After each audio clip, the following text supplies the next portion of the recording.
Okay, so the key thing when you're looking at von Neumann architecture and Harvard architecture is knowing that not only do you need to know what they both are, but in an exam question you could potentially get asked compare one to the other, or why is one better than another in this situation. So the two things you want to look at are flexibility and speed.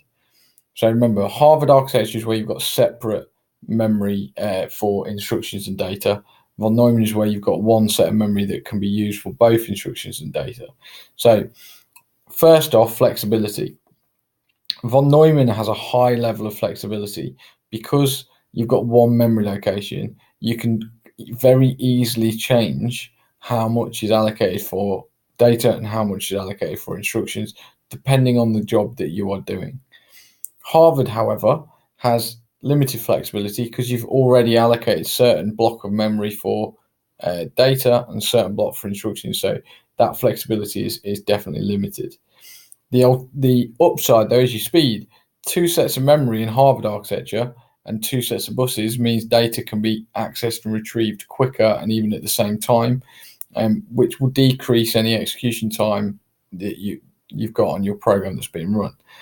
However, we know that the flexibility is your issue.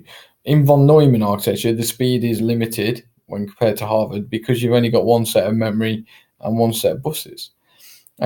So your examples of why they both exist and where they're used are your von Neumann architecture is typically used in your general purpose computer. So probably what you're sat in front of now is a general purpose computer. So things like laptops, tablets, desktops, etc. Because the idea of those machines are that they're designed to do many different jobs. So obviously, depending on the job you're doing, the architecture itself can change how much data is allocated for instructions and how much memory is allocated for instructions and data, depending on what you're doing, which makes it very, very flexible, which you need in a general purpose computer. Harvard architecture you would typically find in things like embedded systems, washing machines, burglar alarms, etc. The computers that are essentially doing one job and one job only. Because if you know the exact job you're doing and you know the exact amount of memory you need allocated for data and instructions, you'd use Harvard because it's faster.